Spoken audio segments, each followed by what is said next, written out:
दोस्तों कैसे हो आप लोग। एक बार फिर आपका रॉयल क्लासेस मेरठ में स्वागत है। देखिए पहला क्वेश्चन क्या कहता है, 103वां संविधान संशोधन किससे संबंधित है। वेरी इंपॉर्टेंट क्वेश्चन है ये। अभी head constable Delhi head constable में पूछा गया क्वेश्चन।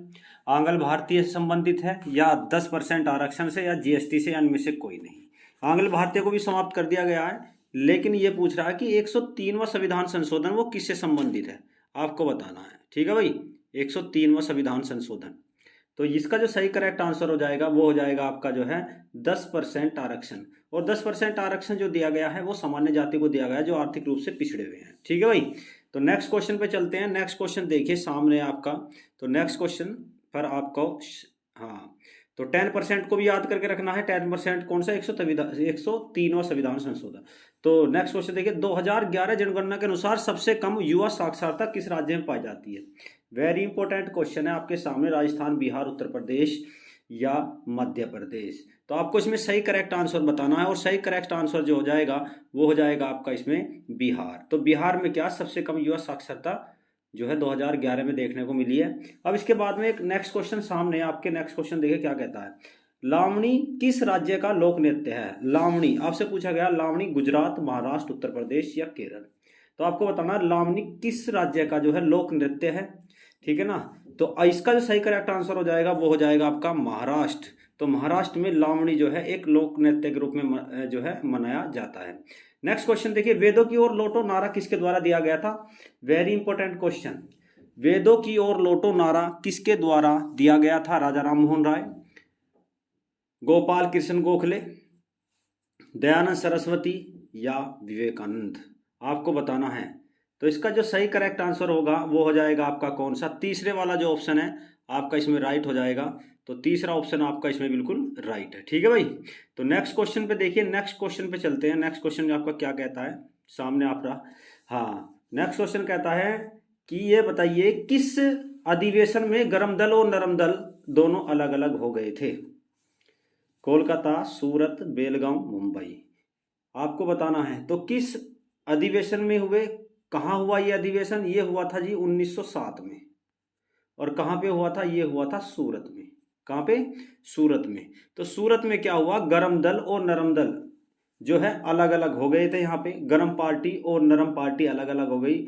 और गरम दल में जो थे बाल पाल के नाम से भी जाना जाता उन्हें। ठीक है ना, बाल पाल यानी कि बाल गंगाधर तिलक और विपिन चंद्र पाल। ठीक है ना, लाल बाल पाल, लाला लाजपत राय। ठीक है भाई। अब इसके बाद में नेक्स्ट क्वेश्चन है आपके, बिहार का आर्थिक रूप से कमजोर जिला कौन सा है। आपको बताना दरभंगा, मुजफ्फरपुर, शिवहर या इनमें से कोई नहीं। तो आपको बताना है कौन सा होगा। इसका जो सही करेक्ट आंसर हो जाएगा वो हो जाएगा आपका शिवहर। तो शिवहर क्या है, बिहार का सबसे जो है आर्थिक रूप से जो है कमजोर जिला माना गया है 2011 जनगणना के अनुसार। ठीक है भाई, नेक्स्ट क्वेश्चन आपके सामने है, बहमनी साम्राज्य की स्थापना कब की गई। 1565, 1761, 1337, 1347, आपको बताना कब की गई।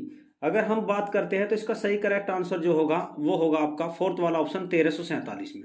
अगर 1347 की बात करते हैं तो 1347 में बहमनी साम्राज्य की स्थापना की गई। लेकिन बहमनी साम्राज्य ये दक्षिण भारत में था। कहाँ पे था, दक्षिण भारत। और इसी साम्राज्य ने क्या हुआ, विजयनगर साम्राज्य का अंत भी किया था। ठीक है भाई। नेक्स्ट क्वेश्चन, 2011 जनगणना के अनुसार भारत का सबसे गरीब राज्य कौन सा है। गरीब राज्य पूछा गया भाई 2011 जनगणना के अनुसार, उत्तर प्रदेश, बिहार, राजस्थान या उड़ीसा। तो इसको जो लगाना है वो कौन सा लगाना है, वो आपका सेकंड वाला ऑप्शन आप इसमें लगा दीजिए। सेकंड ऑप्शन आपका इसमें ठीक हो जाएगा, और वो है आपका बिहार। ठीक है भाई, बिहार जो है 2011 के अनुसार सबसे जो है गरीब राज्य के रूप में घोषित किया गया है। अब इसके बाद में 9 क्वेश्चन जो है आपके सामने, डिम्सा नृत्य किस राज्य का, डिम्सा पूछा गया है। तो डिम्सा नृत्य बताना है कहाँ का है, आंध्र प्रदेश, गुजरात, महाराष्ट्र या केरल। इसका सही करेक्ट आंसर आपको बताना है कौन सा होगा। अगर सही करेक्ट आंसर की बात करते हैं तो इसका जो सही करेक्ट आंसर हो जाएगा वो हो जाएगा आपका महाराष्ट्र। महाराष्ट्र क्या है, डिम्सा जो है नृत्य है वो महाराष्ट्र का। Next question, question number 10, Bihar की छठ पूजा किस देवताओं को समर्पित है। ये भी जो है ये सभी एग्जाम में आए हुए क्वेश्चन है, और वो भी किसमें, हेड कांस्टेबल जो दिल्ली का चल रहा था उसमें ये सभी क्वेश्चन पूछे गए हैं। ठीक है भाई, बिहार की छठ पूजा किस देवता को समर्पित है। तो आपको पता है छठ पूजा में क्या होता है। तो छठ पूजा में जो होता है वो किसको अर्घ दिया जाता है, अर्घ जो देते हैं वो देते हैं सूर्य को। तो महिलाएं 4-4 या 3-3 बजे जाकर क्या जल में खड़ी हो जाती हैं। ठीक है ना, और सूर्य को अर्घ करती हैं, तो सूर्य देवता को समर्पित है। नेक्स्ट क्वेश्चन, सोन नदी कहां से निकलती है? देखो भाई सोन नदी बतानी है आपकी। सोन नदी की अगर बात करते हैं, ये है आपकी गंगा की सहायक नदी, और ये इधर से मिलती है सोन नदी। ठीक है भाई, तो सोन नदी निकलती है अमरकंटक की पहाड़ियों से, और ये है गंगा, ये आपकी गंगा। और गंगा में कहाँ मिल जाती है सोन नदी की अगर बात करते हैं, पटना के पास मिल जाती है ये। ठीक है भाई, गंगा में। तो ये किसकी सहायक नदी हुई? सहायक नदी किसकी है? गंगा की है। और सोन नदी निकलती है अमरकंटक की पहाड़ियों से। कहां से निकलती है भैया? अमरकंटक की पहाड़ियों से निकलती है। और अमरकंटक की पहाड़ियों से एक और नदी निकलती है, और अमरकंटक की अगर बात करते हैं, ये विंध्याचल पर्वत की सबसे ऊंची चोटी है। ठीक है भाई, ये भी आपको याद करके रखना है। क्वेश्चन नंबर 12, हिंद स्वराज पुस्तक किसके द्वारा लिखी गई? सुभाष चंद्र बोस, महात्मा गांधी, बाल गंगाधर तिलक, गोपाल कृष्ण गोखले। आपको इसके सही करेक्ट आंसर लगाना है। तो सही करेक्ट आंसर कौन सा हो जाएगा? सही करेक्ट आंसर हो जाएगा आपका दूसरे वाला, महात्मा गांधी के द्वारा लिखी गई थी। ठीक है भाई, तो देखिए स्क्रीन पर आया हुआ नेक्स्ट क्वेश्चन क्या कहता है। स्क्रीन पर नेक्स्ट क्वेश्चन आपके सामने है, और ये कहता है क्वेश्चन नंबर 13, कांग्रेस का प्रथम अधिवेशन किस वायसराय के समय में हुआ था? Lord Curzon, Lord Dufferin, Lord Dalhousie या लॉर्ड विलियम बेंटिंक? तो इसका जो सही करेक्ट आंसर हो जाएगा वो हो जाएगा आपको लॉर्ड डफरिन के समय में। कब हुआ था भैया?